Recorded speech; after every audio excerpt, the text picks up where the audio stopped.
We also have our next reporter ready, Greg Grugan, ready to talk to us from out in the field. He's another person who's been watching what's been happening in terms of rescues. Greg? Hey guys, I'm on I-45 North near Dickinson. It's exit 19, where we have seen an unbelievable, intense rescue effort underway.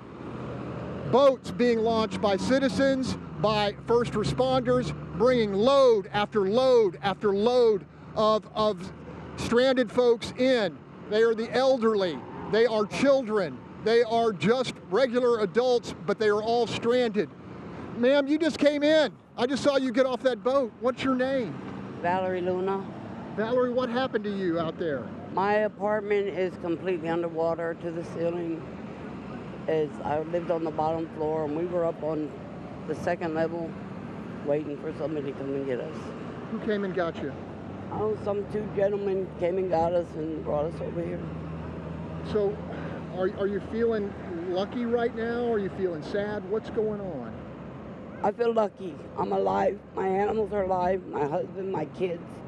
They were all there, but they left earlier. You know, my two boys and my grandchildren. They left earlier, and I stayed because nobody would take my animals. So, and I'm not going to leave without my animals. You asked me a question when you first saw me. What was that question? Where do we wait for a bus? Where do you go from here? I'm going to Texas City to my son's house. Texas City isn't flooded. Okay. And that's where we're going. We wish you the very best. Thank you. Just one of dozens of people that have come off of boats here. There are citizens pitching in, bringing their boats out, going out on both sides of I-45 into the neighborhoods, bringing children, elderly, adults, all of them stranded, back here, and they're getting them to a safe position. Now let's walk back over here, Anthony. We're going to talk to this family. Hey there. Hi there. Tell me what happened to you guys. Well, we were just going to sleep, and before we knew it, we saw water, woke us up. We heard the rain all night, and when we got there, we noticed that downstairs was completely flooded. It was all the way up to the light fixtures, plugs, outlets, weather. And then the next time we came, like an hour later, and it was to the windows. When did you know it was threatening? When I saw the water. Was there any way out other than a boat? No. I mean, it was up here, and you had to walk through it, so. You're with your whole family, right? Right. Well, this is family and friends, yes. Okay, let's turn over here. Hey, you guys, talk to me. Tell me about last night. It was fine last night. It rained a little bit, woke up this morning, and it was everywhere. What do you think about these first responders? I think they're awesome. Y'all came out on a boat. How many members of this family? There was 9 of us together, 9 and 3 cats. Wow. Yes. And hey, young ladies, we're going to lean down to you. What did you have to do today? What did you have to do today? We had to get in the boat. Are you okay now? Okay. Was it a little scary? All right. It's going to be a great story. Right now, it's kind of scary. Okay. Well, stay with me, Anthony. As you can see, more boats are going into the water. I talked to one lady who said, we're just the beginning. There's lots of folks out there. And so this work may be going on for quite some time. We're going to try to stay here, gather what we can, and we'll get back to you guys in the next hour or so. Can you hear me, anchors? Who am I talking to? We can hear you, Greg. Thank you so much for your reporting. Be safe out there, Greg. Look, we've seen game wardens, we've seen regular citizens, we've seen kayaks, we've seen canoes, we've seen rowboats. Everybody is pitching in to try to get people to higher ground and get them to safety. So we're going to stay right here, and we'll get back to you soon. And that is good to see. Greg Grugan, thank you so much. We have troubling news for those who treasure Galveston Bay. An Only on Fox investigation has uncovered undeniable evidence that tons of cancer-causing dioxin waste is stored just feet from the Intracoastal Waterway. After months of digging, our Greg Grugan is breaking the story. Just south of the Galveston Causeway, Not far from splendid bayside homes, the terrain along the intercoastal alters, with modest grass-covered levees rising from the shoreline. What lies behind is beyond the casual boater's line of sight, but from the air,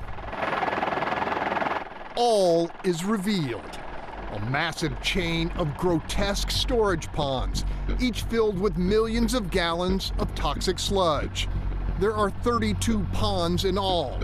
The collection of unnaturally black lagoons stretches as far as the eye can see, and they've been there for more than 40 years. Largely forgotten, they came to the attention of Fox 26 because Dr. Kent Hood decided to blow the whistle on what he believes is an enormous and ongoing threat to public safety. They wanted me to look at, what do we do with these sludges? We know we're not doing the right thing. Hood is talking about waste from the Simpson, Pasadena paper mill where he worked as a chemical engineer. Waste which contained the cancer-causing compound known as dioxin. Unbound now by confidentiality restraints, Hood says the contaminated sludge was loaded by the ton onto barges and dumped by McGinnis Industrial Maintenance Company into unlined open pits along Hall's Bayou. While the dumping violated no state law at the time, Hood contends McGinnis should have invested in recommended environmental safeguards, especially in relation to closure of the pits. They did not use standard practices. They were negligent and I would say beyond reckless.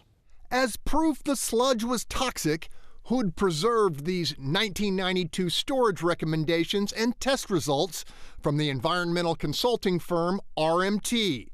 Those tests detected alarming levels of dioxin in paper mill waste headed to the McGinnis pits. Hood claims he ordered additional tests that year as well, which probed deeper into the pits. And the sludges were, later I found out, parts per billion range. By the early 1990s, the evidence in regard to dioxin's impact on human health was mounting. It was a known carcinogen and proven to cause developmental problems in infants and infertility. The primary way people are exposed to dioxin is through the food supply, primarily fish. But between 1966 and 1994, when the pits closed, anyone who questioned the safety of the waste was assured by McGinnis that the sludge it stored was harmless, posing no threat to humans or wildlife. Documents obtained by Fox 26 show in 1993, McGinnis was still making the claim on the record before the Texas Water Commission and successfully persuading environmental regulators.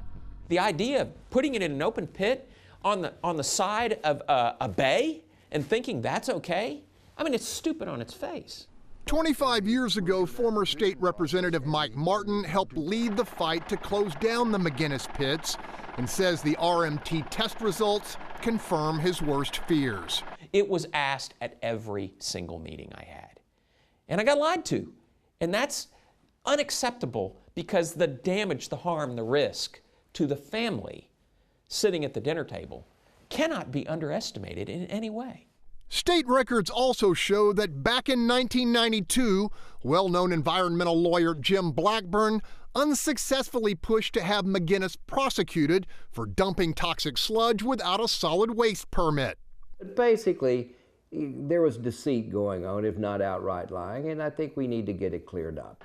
Compelled by Hood's evidence to search for more, Fox 26 reviewed records accumulated by the Texas Commission on Environmental Quality. What we discovered in this document is deeply troubling.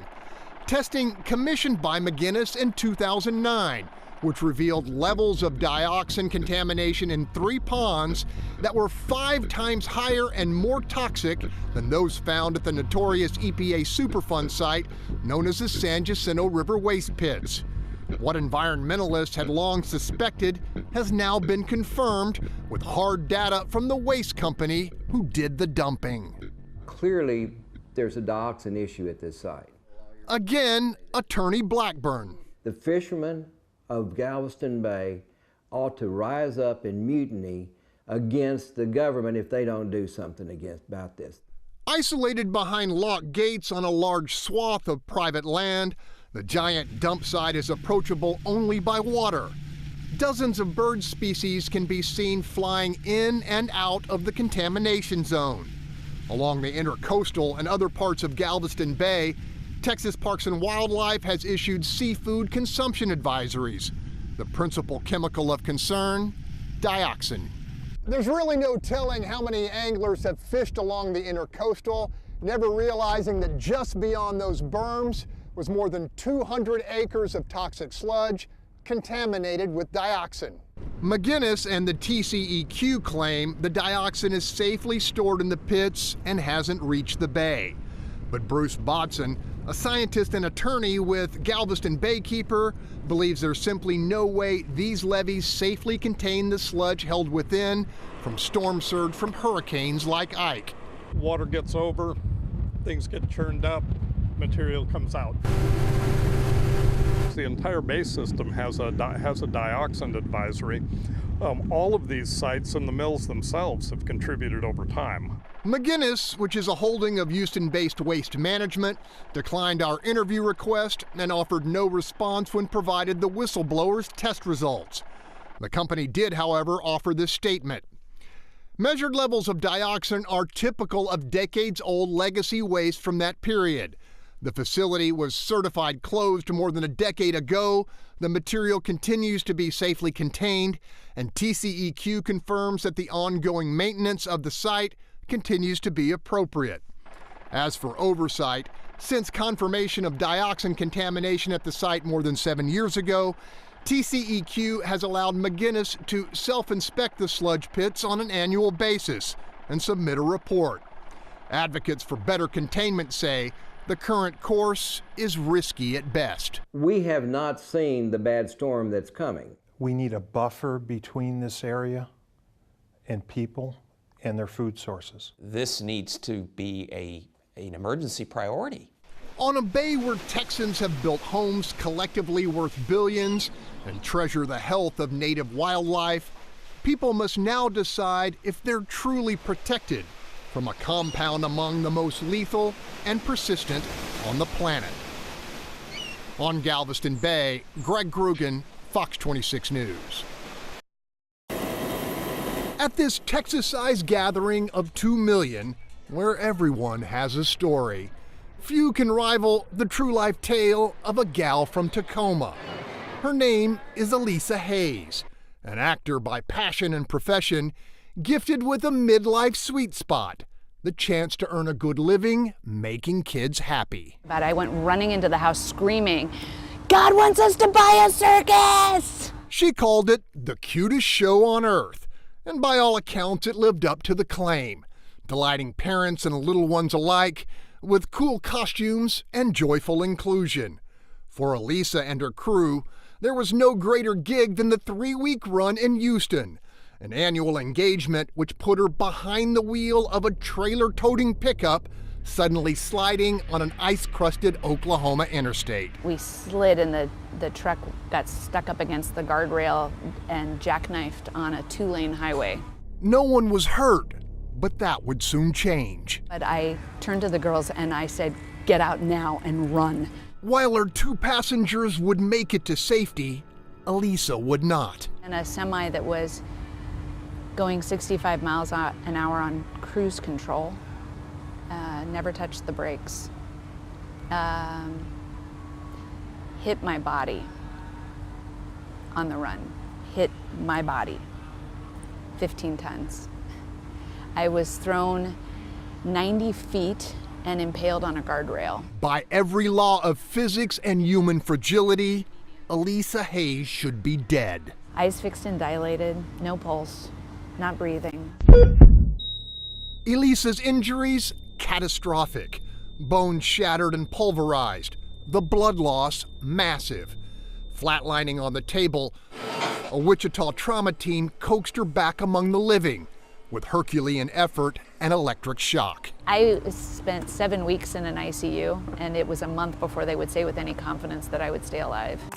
Fixated on a precious picture, Elisa fought. I just determined it was not going to be their life story that their mom died when they were a teenager. That just was not going to be their story. 36 months, 7 hospitals, and 24 surgeries later, the lady with no business still breathing rolled onto the grounds of the Houston Livestock Show and Rodeo. Coming back represents how tough I am. Toughness more than matched by abiding affection. You see, there's a powerful piece of Elisa's life work still here, and chances are pretty solid you might have seen it. It's called Sudsy's Barn. It's essentially a theme park with soap. A play-based hand-washing station that's become a bona fide rock star among rodeo-going kids, and by extension, their cleanliness-craving parents. You invented this one? I did invent this. I invented this one and the other one. Do you like it? Nice. Would you give this a thumbs up? Thanks for washing your hands. Nice. On this day and every day of the HLSR, Sudsy's draws 10,000 mostly delighted customers. Taking it all in is a pretty delicious sensation for the survivor with the infectious smile. It feels awesome to know that it's here. I love that it's here. Hi there. It's gratification made deeper by faith and fresh purpose. Her comeback a measure of encouragement for those dealt debilitating loss. Pain doesn't have to cripple you. And in fact, there are things that I have gained through all of this that I wouldn't give up for the world. I mean, it doesn't mean I think it's awesome that I was hit by a truck, but I've learned things I wouldn't trade for anything. A life spared and made stronger. A journey at once complete and just beginning. All right, now let's go do whatever's next. At the Houston Livestock Show and Rodeo, Greg Grugan, Fox 26 News.